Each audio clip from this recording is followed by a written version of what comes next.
प्रभु यीशु मसीह के मधुर और मीठे नाम में आज दिनांक 28 जुलाई दिन शुक्रवार को हम आप सब श्रोताओं का हार्दिक स्वागत करते हैं। आज के दिन के लिए जो वचन लिया गया है पहला कुरिन्थियों की पत्री उसका 12 अध्याय 7 पद।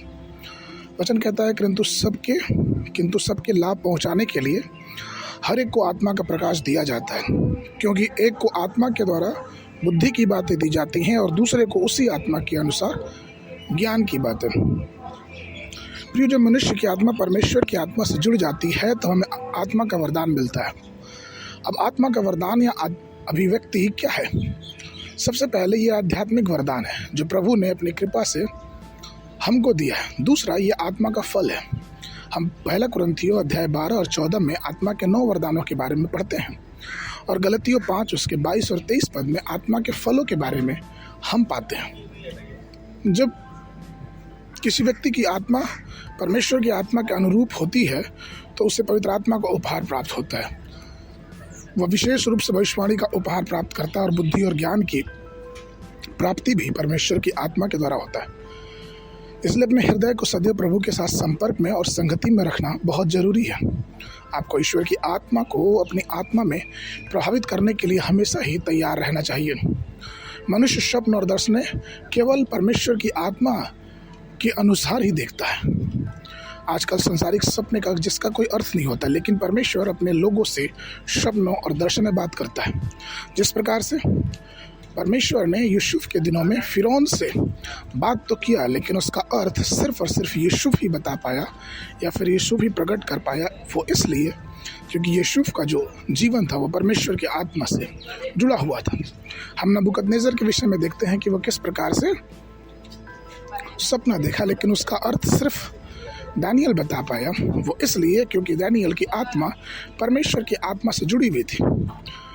प्रभु ने बसलेल को बुद्धि, समझ, ज्ञान और हर प्रकार की कारीगरी से भरा था। परमेश्वर ने उसको अपनी आत्मा से भरा था, तभी तो वो इस्राएलियों के बीच में चुना गया जो परमेश्वर के तंबू की सभी आवश्यक चीज़ों को बना सके।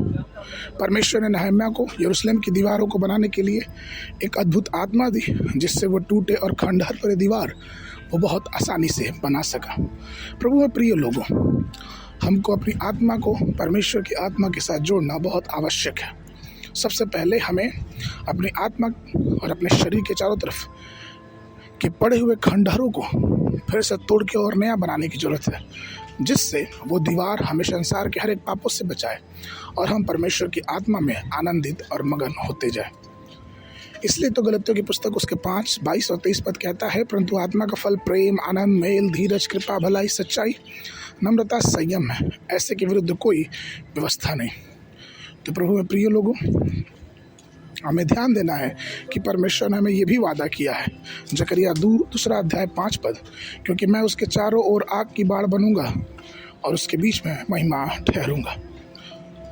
इसलिए आइए परमेश्वर की आत्मा से अपने जीवन को जोड़े रखें और परमेश्वर में आनंदित होते जाएं।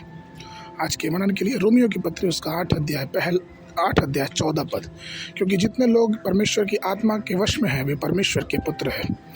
बाइबल अध्ययन के लिए भजन संगीता 46, 47, 48 अध्याय सुबह के समय और शाम के समय प्रेरितों के काम उसका 28 अध्याय। परमेश्वर आप सबको आशीष देवे।